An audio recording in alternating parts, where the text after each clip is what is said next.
So today, guys, let's give you some food for thought, okay? So we have about 30 people on today's conversation. I think this is something that might ring true to everybody on the call. So starting a company has never been easier, but scaling a company has never been harder. Would anyone on the call like to guess why this is true for you guys as founders today? Why do you think this is relevant? Is it correct, or anybody agree with that statement? So Manuel, he says there's many opportunities. I agree. Another Manuel, ironically. Okay, so there's quite a few people who agree with that, which is something that we believe for startups is quite difficult. So right now, starting to kind of scale as a startup, you have a lot of, tools to choose from. Hubspot started about 14 years ago, and there was 4 automation systems on the market. Now there's 14,000. So, there's a lot of options. So getting started is quite easy, but getting started correctly is quite difficult. So, for us on today's conversation, where do we even begin? So just to get a gauge, how many software products is everybody using on today's call? So we know we should send an email, so we sign up for an email marketing tool. We see ads everywhere, so we're like, okay, we should try them too. Let's sign up to an ad software. Live chat, okay, that's a big thing. Let's try that. You sign up for that. So what often happens with this approach is a lot of people end up managing kind of tools as opposed to managing their business. The focus of today's conversation is very much about how you manage your business early days from a sales perspective. So we've got a lot of people are using 7 tools, 6 tools, 12 tools. Okay. So yeah, all of a sudden you kind of realize that, you're actually doing IT as opposed to actually sales on a day-to-day if you're not starting correctly. And as a startup, we don't want to waste time, we don't want to waste energy, and we want to make sure we bring, customers into the business. Like I said, that's food for thought. Okay, so we've got another image here. These are 6 quite big companies. Is everybody familiar with these logos? Just a yes or no into the chat.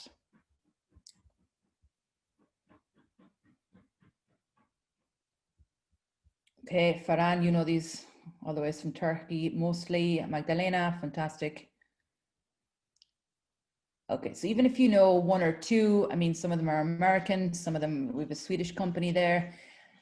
Do you know what these companies, I suppose, have in common?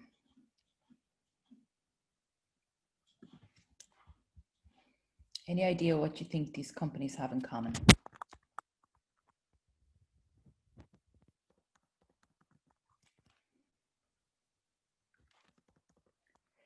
They were all scalable.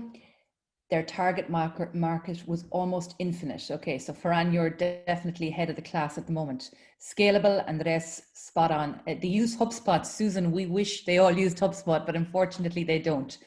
So I think a few of you there are on the ball. Automated scalability. Okay, we've got a few clever people on the call today. And that's exactly it.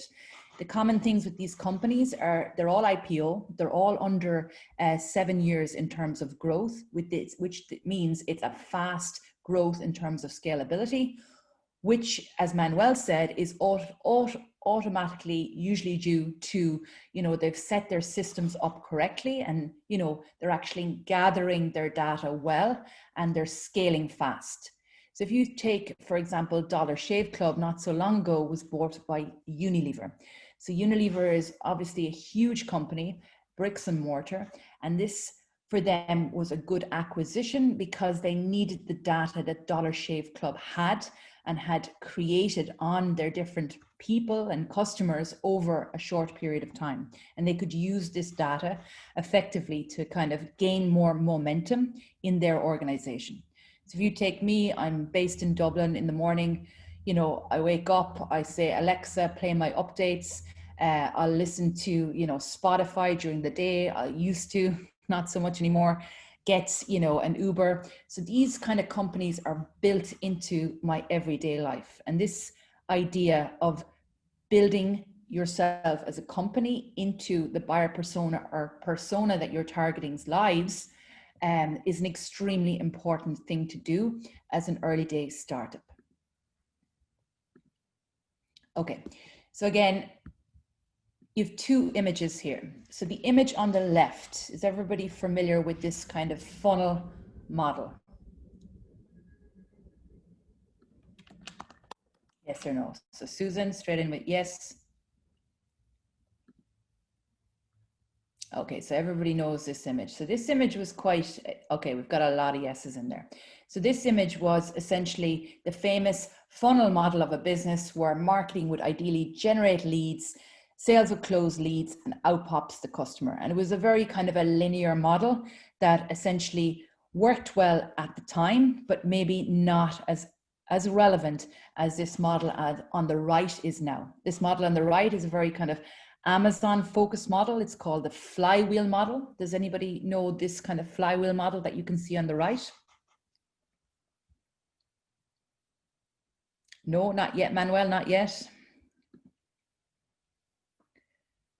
Okay, so this is good. This is something to kind of keep top of mind if you're not familiar with it. Farhan, you're familiar, great. I nearly unmute you so you can give us a description. But yeah, as you can see on the left, the customers are a bit of an afterthought, okay? As you can see on the right, the customers are at the center. So the flywheel model, I suppose, is something kind of which I suppose changes the way people approach building a sales and marketing strategy. So essentially, the customer is at the center. So if you take Amazon, you know, when you buy something on Amazon, you very rarely will get, you know, resold the same product twice. You'll probably be sold something similar, something at a discount, and something, you know, maybe that you can recommend to, you know, a friend in the future.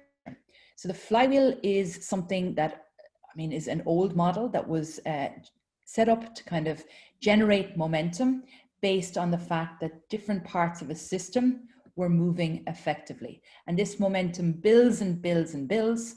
And for us today, we want to replace the sales model with essentially the sales flywheel. And the customer is at the heart of that.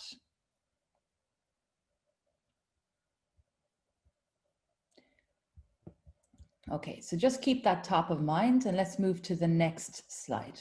Okay, so just to romper el hielo, as they would say in Spain, just to introduce you to myself briefly. My name is Cara. Currently, I work at Hubspot. I've worked in sales, marketing, and customer success in Hubspot on various different teams. And now I work on the Hubspot for Startups program. I started my career in Madrid and I lived there for a few years and I lived all over Spain. And yeah, I worked for a startup that actually was funded by Wayra, which was great a few years ago. And that kind of got me interested in working with guys like yourselves and kind of within the startup sphere. Okay. Today's agenda is, let's keep this very to the point. We've got 5 things on the agenda. We've got looking at kind of problem solution discovery, how we can implement this in our businesses or improve it. Sales activities, you know, what does it take to actually achieve a sale over a period of time? The sales process and how it can work for you if you're selling a t-shirt or a windmill. And, you know, sales metrics, how do we take it out of our head or out of the paper and actually put it into a system that will help us, you know, map out what we're doing within the business. And then we'll look at the technology behind it and see if we can achieve this. So let's just dip into problem solution discovery. Okay, so I suppose having an understanding of what people want is extremely important. So let's start with you guys, okay? So for example, has anybody created their value proposition yet? So this is something you might have dealt with early days. It's very much kind of introducing your future buyers to, you know, who you are or, you know, the first impression they get as a company. So has anybody created their value proposition? And if so, can they put it into the chat so we have an idea as to what it is and what business that you're in?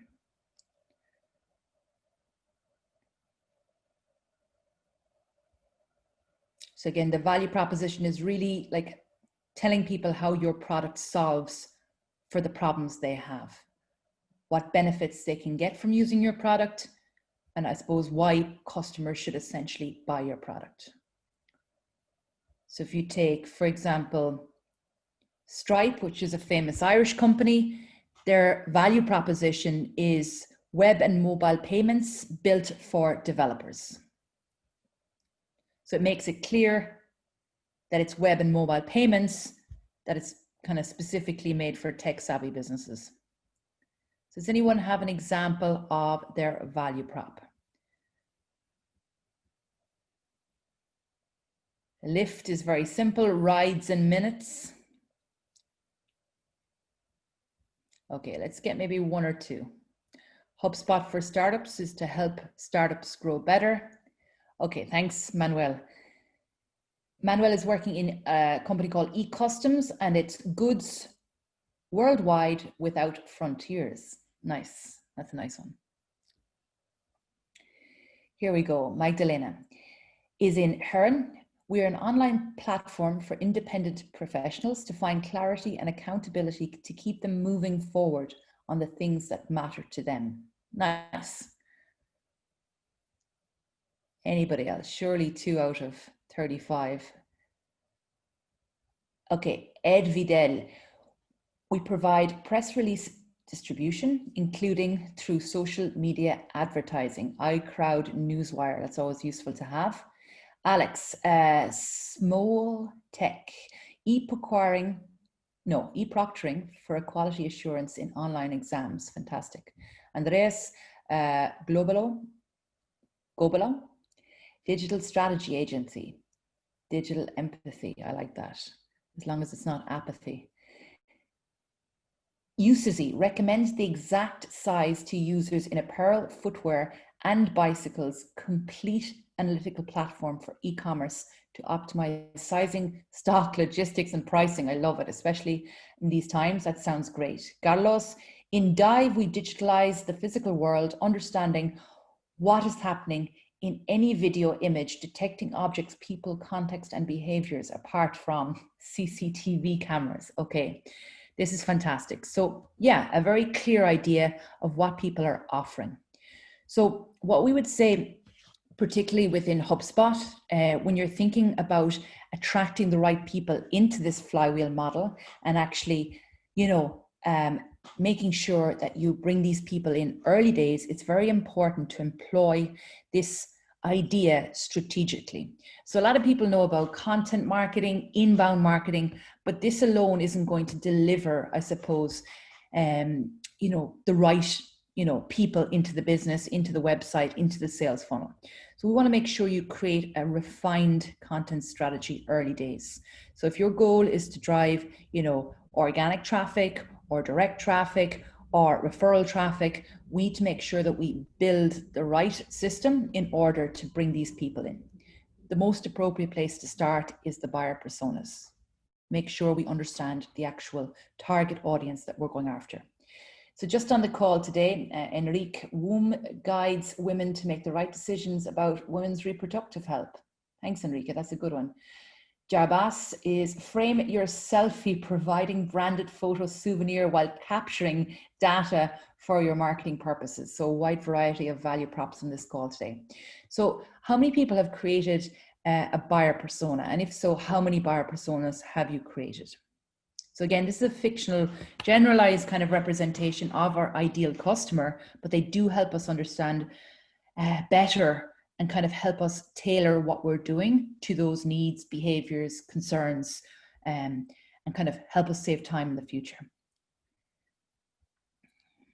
So how many people have created a buyer persona for their business? Yes or no, just to get an idea. So like, as you can see here, so Manuel is yes, Susan is yes. Thanks for that, guys. I'm making you work today. So yeah, there's only a few questions you'll want to answer about buyer personas.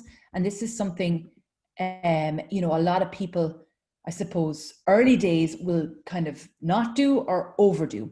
So like anything, for example, in HubSpot, when we started as a startup, we had 3 specific buyer personas that we wanted to focus on to grow the business. We were based in Boston at the time.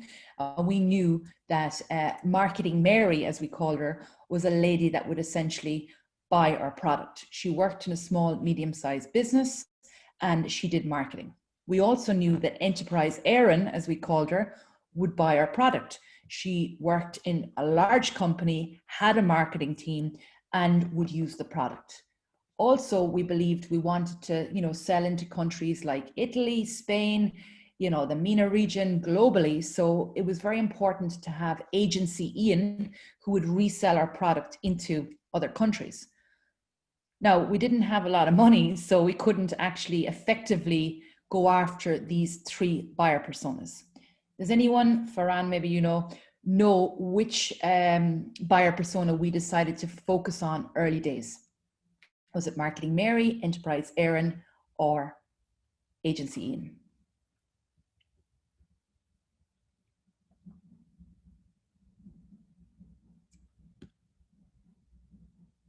Okay, so a few have put in Enterprise Erin, the large business. We've got one with Marketing Mary.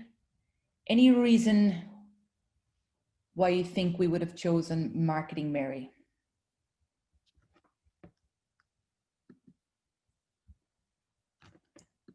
So for the 2 guys who answered, yes, Marketing Mary was who we chose. And I mean, the reason why we chose Marketing Mary, anybody know the reasoning for that? Susan, Manuel, Magdalena, David?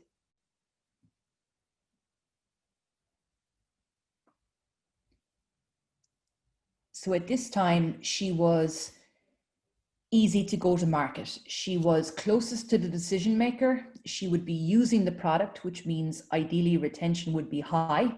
And this was a lady that we decided to actually create content around. So, I mean, she was going to define everything about her content, the substance, the style, the form, and most importantly, the topic. So in order to attract her in, exactly as Simon says there, she was easy to pursue. So she didn't have to go through, like Simon said, a buying center or finance. She was directly in touch with the decision maker, the CMO, and this is how we started the business. Fast track, 15 years. And, we have Marketing Mary, we have Enterprise Erin, we have negative buyer personas. Well, buyer personas we may not want to work with right now. Maybe if it's, someone who comes in and says they're a student in Trinity College Dublin, we'll send them on to a different workflow. So this over time was able to scale, but when we made the decision, we wanted to make sure that Marketing Mary was a lady that would help us grow early days. So when we were forming, we needed to actually choose someone that, we were going to connect with fast. Over time, we realized that, Marketing Mary had actually matured 10 years. And now she was Marketing Michelle. So we updated this information over time. She's changed what she does in terms of experience. She has a team. So all of these things are things that you guys can do to make sure that you actually keep in mind that red circle, who is your customer in that flywheel model. So for us, if you go to our sales floor, they will be talking, maybe not now, but when we were all on the floor together, they'll be talking about the Enterprise Erin, the Marketing Mary. Within my team, we focus on guys like yourself, which is the growth Gary model. So again, someone like you who's savvy, spends a lot of time thinking about new technology, proud of like a complex stack maybe of free point solutions, maybe uses Uber, but all of those things are extremely important in understanding who we actually are focused on interacting with. So as Magdalena said there, it's the same as Lyft and Warby Parker. We want to get an understanding of who we're going after, because this is going to define the sales process and what happens as we create the journey for this buyer persona. So it's a very simple step. Your target audience will go onto Google. Your target audience will search for something. I think 80% of people only search for the first page of Google, and usually people are looking for solutions to their problems. I was in an event not so long ago, and it had about 60 accountants, guys in finance, and I asked them, what was your last search term online? And one guy said, what time does the creche close? in Ballincollig, which is where I'm from. The other guy actually said the answers to the Irish Times crossword. So, you know, people are actually, you know, executing on very simple question search terms online. And if you're creating content for what they're searching, then, you know, you'll get the right people to your website and to the business. And in this way, it can be, in terms of execution, it can be simple to find what your audience is searching from. So we would say just off the bat, making sure you're obviously going after the right people, making sure you understand your value proposition, and making sure, you know, you and the people looking for the solution are very aware of, you know, what you do and what you're providing.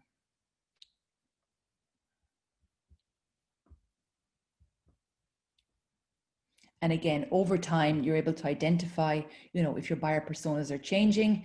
I mean, oftentimes a buyer persona, like if you take someone from GoPro, they'll probably prefer looking at videos versus, say, an accountant who might prefer a white paper. So the reason you're creating these personas is to determine how you target the audience and what type of content this audience will actually be looking at. This is formed extremely well by what we would call is key activities in sales, okay?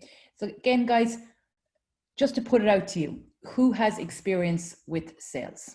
Just put a yes or no in the chat so we have an idea of who's working with sales. Okay, fantastic. So we've either yes, a lot of yeses, Susan, fantastic, Alberto, Andreas, fantastic. Okay, so we have some experience there, some no's. Okay.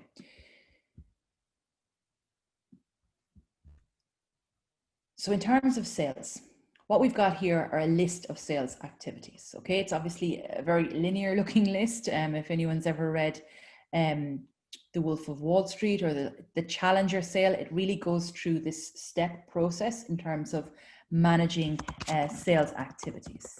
So currently, who actually has a pipeline for their business that they're working?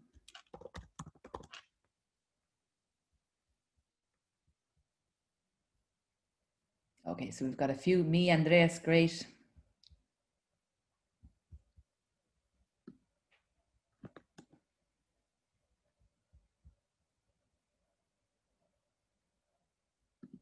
So as you can see here, there's a few ideas that we believe are very relevant when you're actually setting up your sales foundations, okay? So for us, actually prospecting, connecting, adding value, not extracting value, closing business, and then delighting is extremely important.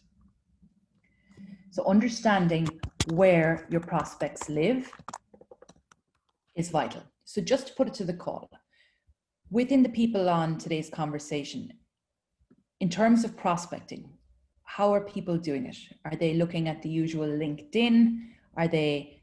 Is there any techniques that you're using in order to actually begin your day and not sell, but essentially have a process to actually connect with the right people? So prospecting is like the process of, I suppose, when you're developing new business, you want the right potential customers or clients. And it's really the goal of actually creating those meetings or actually interacting with those people. We would believe it's one of the most important aspects of the business is actually if you're able to get either ideally a lead from marketing and work from prospect to close to delight, or you're able to generate that lead yourself.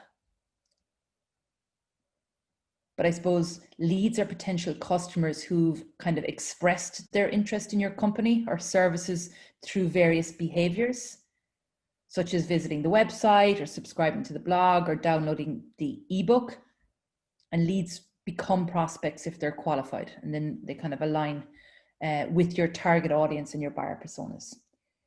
Nice. So Andreas has come in with, I use a platform that brings me potential leads. Nice. Can you tell us this platform, Andreas? Is it any good?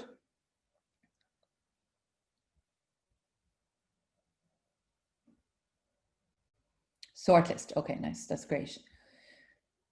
So I suppose the main thing before we kick off this is, I suppose it's I mean, with sales, I mean, it does sound like sometimes in HubSpot that it's like a countdown that begins like at the start of every month. Everybody needs to generate more leads and, interact and kind of bring more prospects to close. And, the aspect of sales that never changes is that it really is like a kind of a number and time game. And those two things usually go hand in hand. So like, while we are in our team are kind of racing to hit a quota or can I work against the clock, we can save time and maximize our numbers by kind of investing in the right processes and sales activities. Manuel has come in with, we've made a survey to identify which value proposal are almost valued, then expressed at the website. Okay, nice. So at entry, Manuel, people are actually filling out a form essentially, which is a value proposal. Is that correct?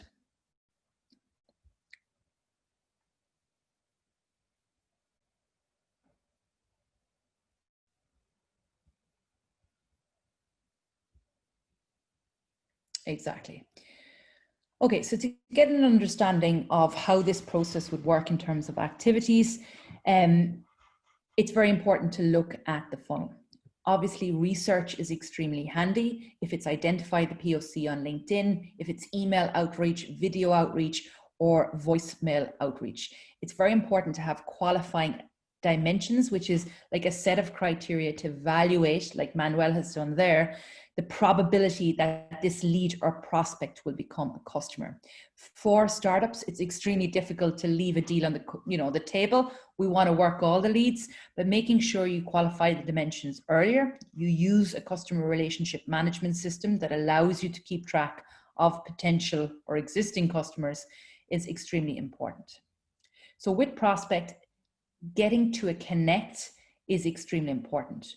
We in HubSpot would have what we call discovery calls, which is the first connect a sales rep will make with the prospect to qualify them as a lead for the next step in the sales cycle.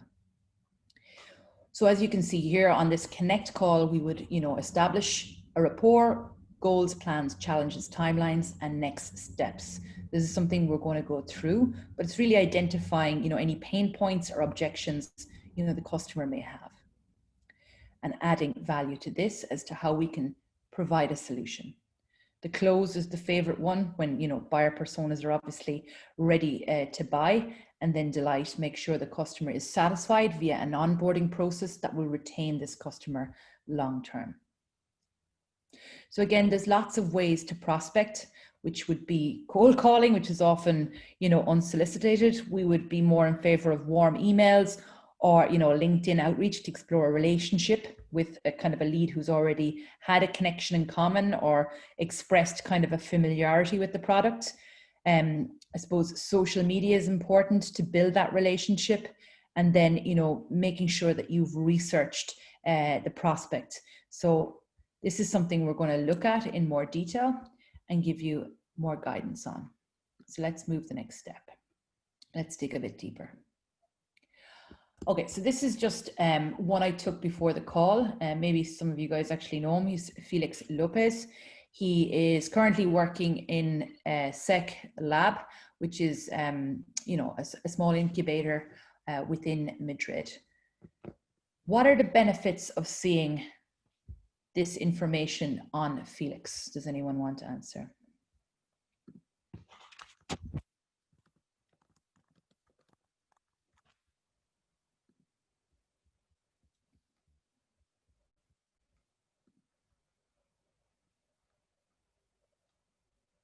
All the info on the same screen. Spot on, Andres.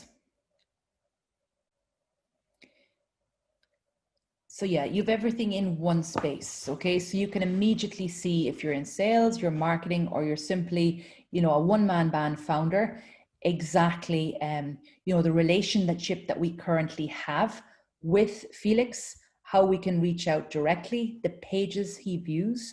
For example, if he's looked at funding for startups within a specific region, or he's looked at, Series A versus seed.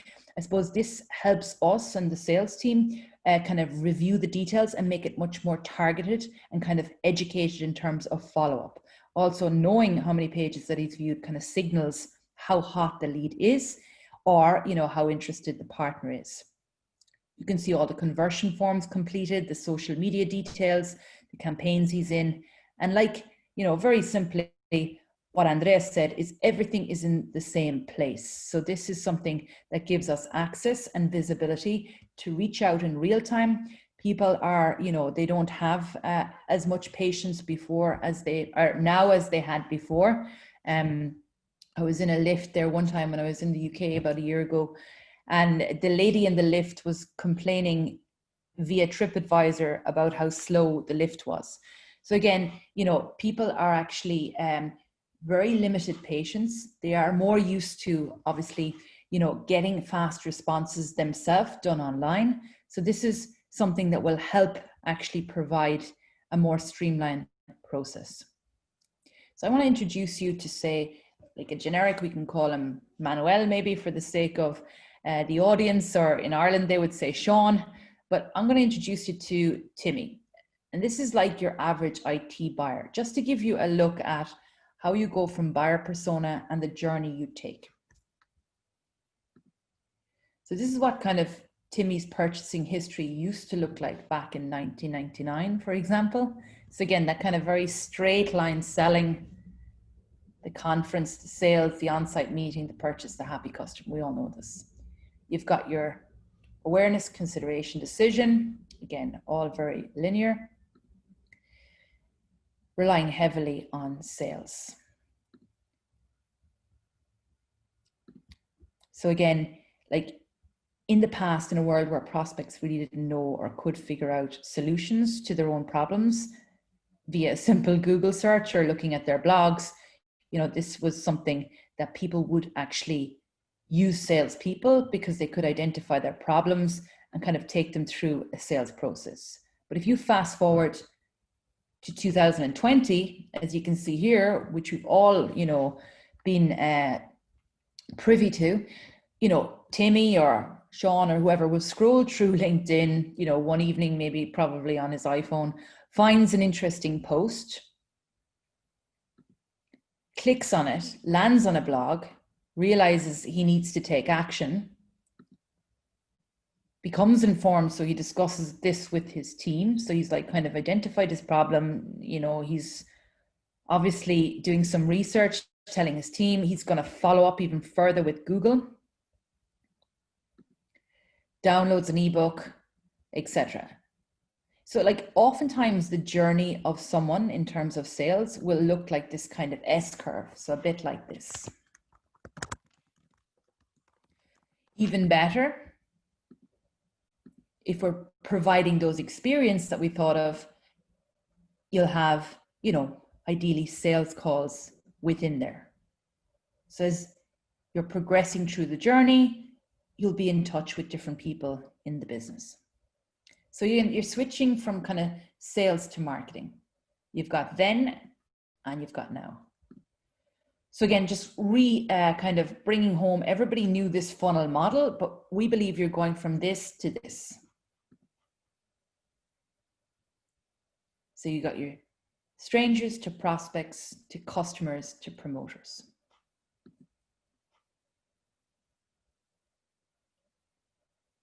So we want to make sure that you're actually, you know, setting up a sales process that's very effective to you. So if you take, for example, my role, currently my job would be to create partnerships with incubators, accelerators, and VCs globally. And a lot of the time, you know, these people are busy, they won't want to speak to me. And this is just a simple example of, you know, knowing, you know, what your customer or potential prospect likes and, you know, participating in this. So Telefonica is the example I gave. Obviously, huge business, very hard to find the right people. I wanted to connect with Agustin in, I think he was in Mexico at the time. And essentially, he actually, you know, didn't want to speak to me because he didn't have time. I sent him a vidyard on LinkedIn, and as you can see here, we were able to connect and the journey began. So now, you know, they're a partner and that's an ideal situation, but knowing, you know, where these people live, essentially is extremely important, but also knowing how they interact is even more important. So like I said, when I spoke to Augustine, I just said, look, I sent you a lot of emails. He said, Cara, I'm too busy. I don't, have time to read the emails, but the vidyard was great. I could listen to it in the background. So again, as you're, identifying your prospects and linking in with them, there's lots of different ways to interact with them in terms of, bringing them from prospect through the actual journey. So we have a quick question in there from Susan. So thanks, Susan. So I use HubSpot for managing my funnel at the company level. At the contact level, I can't use HubSpot because it's way too long to wait for the pages to load. Perfect. And I don't have time to fill out all the information on each contact, as I'm one person managing 950 leads, Jesus, and 6,000 contacts. It's faster for me to keep the LinkedIn links of each contact in the Excel and minimum necessary info that I need on each contact and column for notes. How is HubSpot addressing this issue for startups with a very lean sales team or one-to-one sales process? Okay, so that's a great question, Susan. And within HubSpot, at the contact level, there are 1,000 contact properties. So if someone comes to Susan's business and, has like 1,000 different types of lead intelligence, that will be a lot of information for Susan to look at on one dashboard.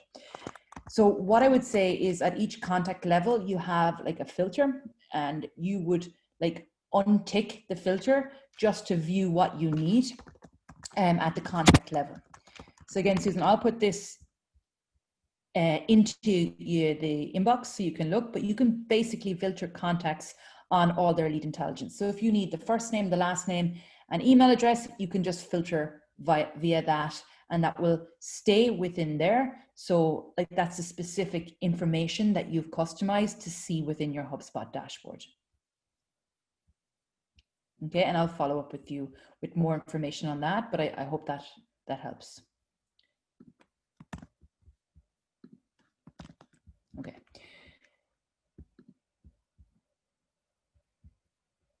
Now,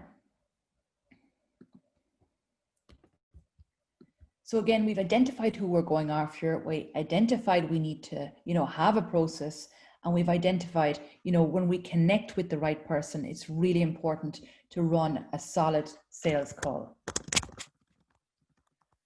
So does anybody actually have a playbook in place for running their sales conversations?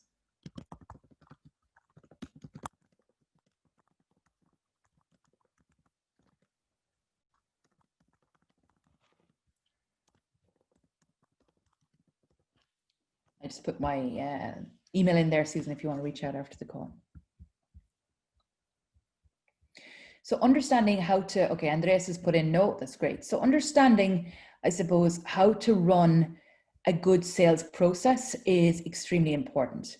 So again, in the past, I suppose, depends on the size of the startup. Thanks, Alex. So you're going after startups as well, Alex, in terms of they're your target audience?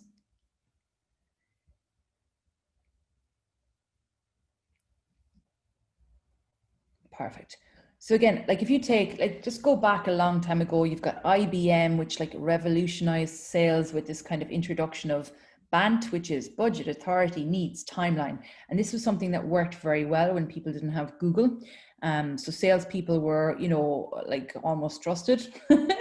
But today, obviously, people are way more informed. I think like 90% of the sales cycle is completed before people even speak to a sales representative. So in terms of bringing people through a good connect call or a good initial call is extremely important. And I'm going to show you, what we do in here in HubSpot in terms of actually setting up and qualifying the prospect and then bringing them through what we would call a connect or exploratory call. So yeah, I mean, I agree. There's a GPCT, there's a lot of acronyms in sales, but I think it works. So here's just a breakdown. So has anybody ever used or heard of GPCT? So no, Manuel, okay, that's good for me, Manuel. Just yes or no, has anybody ever used it?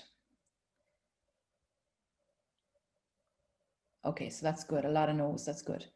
Okay, and I'll follow up with these slides, but I suppose the main thing is, I suppose when you're actually in the process of qualifying and making sure someone can benefit from our products or our services, a really good framework would be GPCT, which you go through on the call. Nice. So Alex has just come in here. Nice. Alex, thanks for the question. We are 18 people. I'm in charge of sales and have another person of marketing. Which size should have the sales team to take advantage of HubSpot? Right now using Pipedrive. Pipedrive is great. Alex, I mean, again, feel free to email me after the conversation. I would say HubSpot at the moment, fast forward 15 years, is designed for people that are starting with a light CRM, but also we have, you know, people that are mid-market. So, you know, a sales team of, you know, 10, 20 people, and also, you know, larger. So, I mean, I suppose there's no wrong time. Like anything in sales, it's the 3 T's. No, the timing is right for you guys. If you are kind of not moving faster with the sales because maybe Pipedrive actually isn't providing the level that you need in terms of service, or it's not integrated effectively with other tools, I would say this is the right time to take advantage of HubSpot. So timing, territory, talent. So you have a lot of good people in there. It's the right time, and you're looking to expand into new territories. I think it's always good to at least see what HubSpot can offer. But again, I'm biased, but happy to follow up. Thanks for that, Alex. So with this, in terms of bringing someone through an actual process within sales, if you're using Pipedrive or, you know, HubSpot, understanding the questions that you want to ask your prospect and listening to the prospect is extremely important. So, I mean, Alex, you're obviously managing a team with 18 people in charge of sales, which is a great candidate for today's conversation. Do your sales reps have like a type of, you know, exploratory call format or framework that they follow?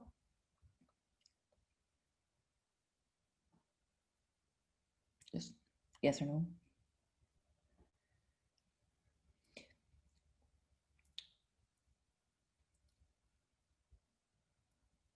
Perfect. So this is good.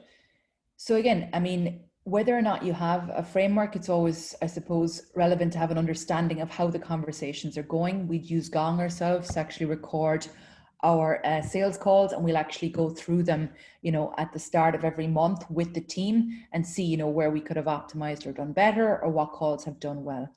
So I suppose with GPCT, just to keep to the connector, the exploratory call here, I suppose the goals, we all know what goals mean, but if you're able to define like the goals the prospect wants or needs to hit personally as well as for the company, that's extremely important. It's like, I mean, even when you're selling your own product or buying product, there's probably only a few reasons why people buy any product, and it's usually, so even if you're setting up a startup, like you want to sell it, you want to retire, or set up something similar. When you're buying a product, you want to make money, save money, or kind of avoid losing money. So companies oftentimes haven't qualified or kind of quantified or defined the goals very effectively.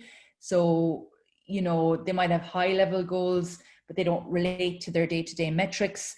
So, I mean, when discussing goals, salespeople can often help prospects think, I suppose, even bigger or more realistically based on their experience helping others in similar situations. So having the right questions around goals and listening to the prospect is extremely important. So like with HubSpot, we often help kind of marketing people determine, say, lead generation. So, you know, we'll ask them to kind of, you know, what do they want in terms of lead gen? How many leads are they handing on to sales? And, you know, we'll ask them, you know, the plan around this. So now that you have a sense of what the prospects kind of, they want to achieve themselves and what the company goals are, you kind of want to find out what the current plans are that they will do in order to implement these goals. So I think what I want to say is, if you're able to nail down whether they tried this before and how it works or worked, you know why they think their plan will succeed or fail, or kind of what challenges they've had or made in terms of changes along the way in their plan, and why, I suppose, like what their backup is. Like that's always the one. What's the backup if you don't actually, if your plan doesn't work out? So again, during this process, you want to make your own assessment of whether you think like that the plan will get them to their goal. So you want to listen to excuses like, you know, the economy was bad last year, we should do better with reaching the goals this year. And this kind of will tip you off to the fact that they aren't really in control or confident that their plan, you know, without a little intervention, will actually work out. Maybe from someone like you helping out, it will. So these are all very important. And it's something that might be worth creating questions for your own reps together on how this would work. Challenges, I would say, is the most important in any sale. That's why the Challenger Sale is a really good book, but it really kind of determines whether you can help the prospect with their challenges. So the ones they're dealing with, as well as the ones you or, you know, their boss might anticipate. So like I said before, like most companies don't really invest money just to achieve a goal. They'd prefer to kind of, again, this might be controversial, but they would prefer to just do more of what they were already doing and kind of resist change until they really need to make change. And this usually happens because they've, I suppose they've done just like, I suppose what they've done just isn't working, or they ran into a challenge that they can't overcome. So the trick is to get the prospect to admit that they're stuck. So again, there's some questions here that you can use or practice with your colleagues or, you know, your friends. And this is something that, you know, will establish the challenges. Okay, so kind of identifying the pain. Okay, and this is extremely important. You know, what will happen if this isn't achieved? I always give the example of my mother. I think mothers, especially the Spanish mother, I would say, is very good at like creating the pain funnel for their children. My brother moved back from Australia, and he was home about a year, and he got like letters from the tax man in Australia. And my mum said, Kevin, there's letters coming to the door from Australia. I mean, I really think you should follow up with them. And he said, you know, Mum, I don't live in Australia anymore. It doesn't matter. Like, that's finished. And Mum was like, well, what if, you know, you have children in the future and they want to go to Australia? And he was like, oh no, show me this and I'll get it solved. So again, you know, at the simplest extent, that is, you know, creating that pain, and, you know, then, you know, what you can do to eliminate this challenge now. That's where the timeline comes in. Like we said, timing, territory, and talent. It's all about timing. So when do they need to achieve the goal? So if the prospect doesn't have the bandwidth to deal with these issues, it's better to say, okay, you know, the timeline might be in the future. You might, you know, have to make a decision whether to invest time or not. And as a startup, this is very difficult. So, you know, it's okay at times to say, okay, this doesn't seem like the right time, you know, we'll get in touch again in a few months. Or do you have bandwidth and resources to help you with this? So again, this is something you've probably all experienced. And these are things that will, I suppose, help you challenge or kind of build trust with the prospect. The give-get is very good. So again, an awful important moment in a sales connect call or a sales process is, you know, if you've determined that you can help the prospect achieve the goals, implement the plan, overcome the challenges, and all within a certain timeline, then it's time to start talking about, you know, how they'll make the decision when the funding is, and kind of where the funding is coming from. So I suppose talking about budget and authority, like who's actually going to sign off for the contract, is really important. So the give-get is extremely useful, as you can see there on the screen, which is when you're building authority. For example, you know, we're all busy. Buying committees, somebody mentioned earlier, you know, can take a lot of time, and they're kind of formed obviously to find solutions. And oftentimes it's like, I suppose, lower level kind of non-budget wielding or non-people managing employees are sent out to search the internet for the latest and greatest goal achieving, challenging, overcoming solutions. So, I mean, salespeople often don't get to talk to the economic decision maker until later in the process. So if it's difficult to get these people on the call, you know, I'll give you a demo if you get, you know, your CEO on the conversation. So these are things that are extremely important when you're actually building that relationship. And again, with budget, it's critical to establish what your prospect's budget is. Alex, sorry to harp home on you, but I know you're obviously managing a sales team. Do you have any, like, do you ever run into any issues in terms of establishing what the prospect's budget is?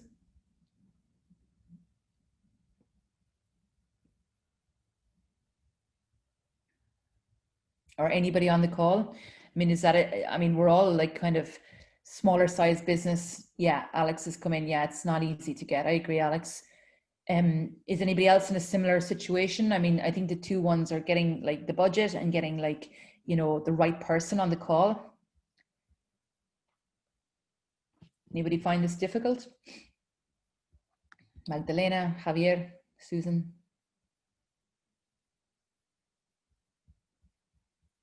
So like, I mean, obviously it's difficult to establish the prospect's budget, but like you obviously can't help them if they can't invest in the solution. So assuming you've done a really good job quantifying their goals and their challenges, now it's time to remind them of the upside and confirm that they agree on the potential return on investment.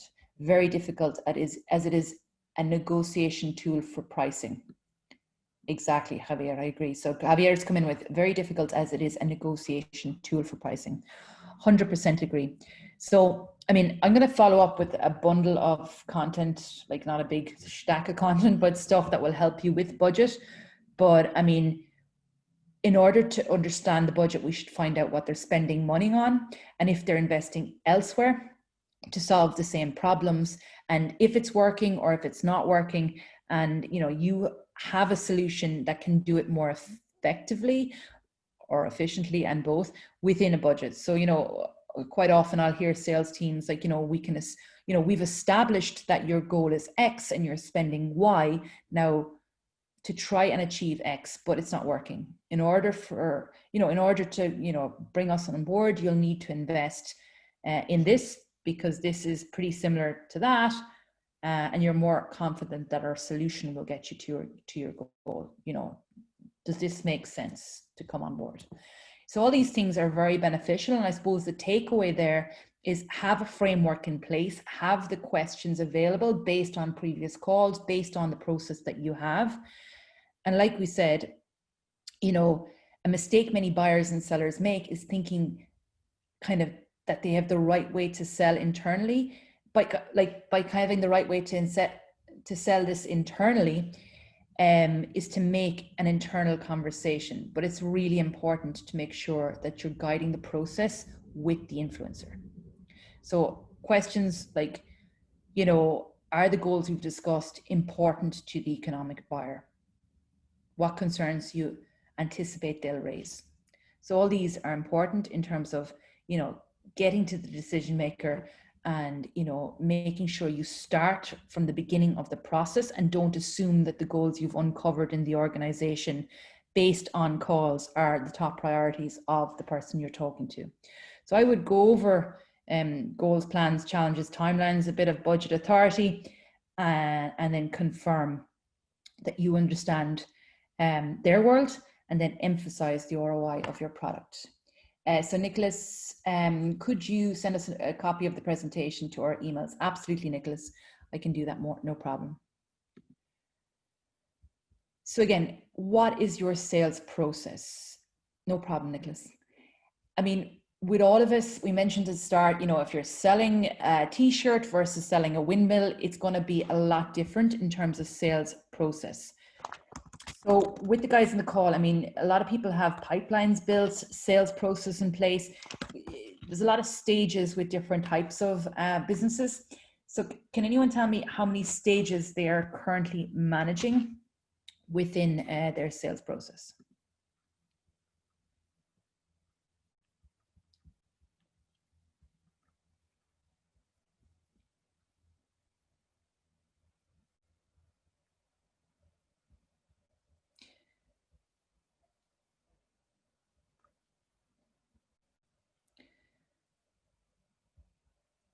Okay.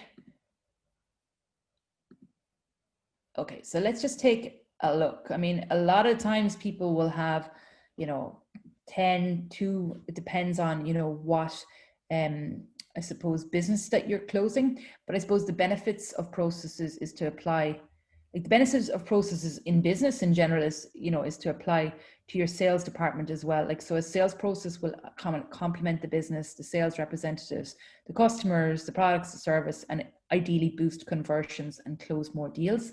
So in terms of sales process, Manuel's put in mail, phone contact, demo, recall if necessary, free subscription for 30 days, final customer. Nice. And that was actually very similar to our sales process, Manuel. We used to have a 30-day trial. And then, as our products got like more diversified, we had different trials. We had the freemium model, we had a 14-day free trial. So all of this type of process, will improve, but as long as you have a repeatable set of steps for the sales team to kind of move a prospect from early days stage lead to a closed customer, I think this is extremely important in terms of helping reps consistently close deals and giving them that framework to follow. So as you can see here, like that's bringing it back to the different steps, if you actually have a complex sales process, or again, if I can just buy online without too much interaction with sales, all of these are things that you can leverage. So taking that flywheel model and understanding that the sales process is definitely cyclical.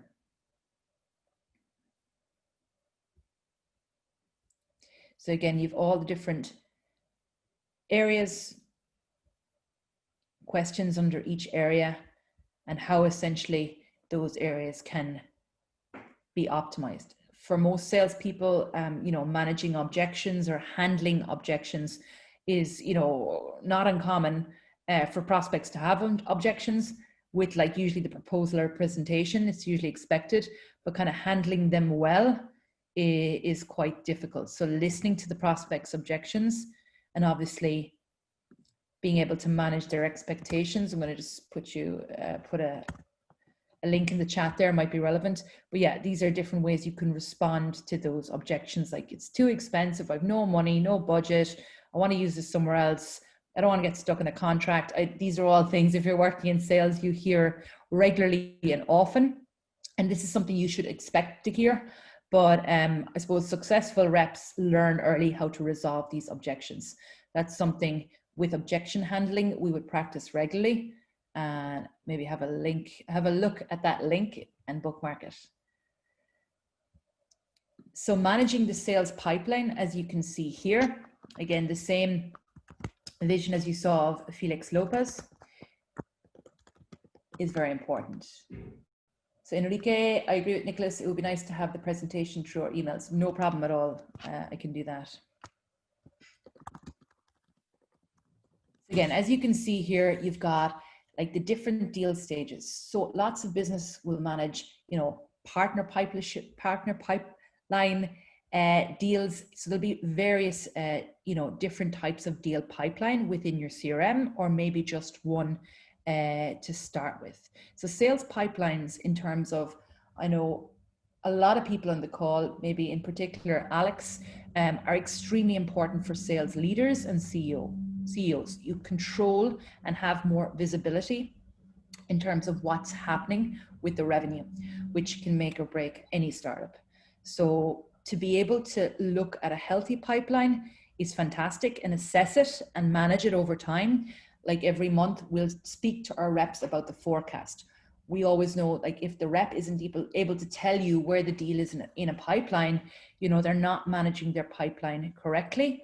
And this is something that we want to avoid, and make sure that we run a sales pipeline review regularly, so that salespeople and the CEO actually have a visual representation of where the prospects are and the revenue is, as you can see down there, within the different stages. And this is something that's really important in order to kind of effectively grow the business. As you can see here, this is like a larger pipeline, and this is probably a kind of an enterprise setup. And again, when you're building the pipeline, it's very important to, whiteboard it out, define your sales cycle, define how many opportunities typically continue to the next stage, work backward to calculate the number of opportunities you need at every stage to hit your revenue goal. And kind of one thing that's important is like to pinpoint the common characteristics of the opportunities that convert to every stage. So someone mentioned a survey, customer feedback, these things in order to set, like, sending a follow-up email, or, the reason why someone agreed to a demo or a free trial is really important in kind of, creating a sales process or adapting your existing one around the actions and numbers. So again, all of these stages are kind of around the process of what your customers are going through in that kind of S-curve, which is awareness. The buyer realizes they have a pain, consideration, the buyer kind of defines their pain point or opportunity, and the decision where the buyer has finalized their strategy and is now comparing vendors. So again, this can be done in a very calculated way. People have done it by making mistakes. Like our way in HubSpot is often, get it like 60% done, get it out the door and get it better. But we don't want to let the pipeline shrink. So many reps kind of dislike prospecting, and it's easy to fall into what like a sales expert would call like the sales trap, where, you're receiving a lot of business and you'll definitely hit your number this quarter, so you've been neglecting to prospect. So a pipeline is extremely important to prevent the loss of leads, understand where the leads are, and make sure that you actually clean up the pipeline every month, end of month, and understand why these deals close, average deal size, value, and sales velocity. Okay, so I'm just going to put this into the chat. I'm just conscious of time, and we want to make sure to obviously have a few questions. But yeah, in the end of the day, all of this is metric driven. So using the metrics to gauge the health of the pipeline, and the number of deals, and what people are doing will help grow the business. So that link I sent you there will, show you how to manage win rate, deal size, ding, we call it in HubSpot when someone closes a deal, and the overall management of your sales pipeline. Okay, so just to wrap up, guys, I know 5:15 is the kind of end of the presentation, but just to give you some key takeaways, and we'll follow up with an email like everybody requested, and we'll do a 15-minute slot to speak to myself or another member of the team on any specific questions that haven't been answered. But we would say just today, again, like a lot of information, but take what is important, leave what is not. I think the main takeaways I would say would be build a system and a process that scales, build trust and measure conversions. Friction is your friend at times. Try not to overthink it. Match the way you market and sell to the way humans buy, like that guy Carlos, who preferred to look at a video. Use marketing technology that will grow with you. You don't want to be in a system that you're managing as opposed to closing deals or building the business. And finally, when you're hiring a marketing person, give them the S-curve of the buyer journey. How does that work? It's not all about the creative process. There is a way to kind of bring in opportunities logically and hand them off to sales. So thanks, guys. I really appreciate the time. Does anybody have any questions for the last few minutes? Thanks, Manuel. Susan, thanks for your questions. So if you have any questions for the last few minutes, if not, no problem. We are going to follow up. And I hope you were able to benefit from some of the opportunities we presented today. Thanks, Nicholas.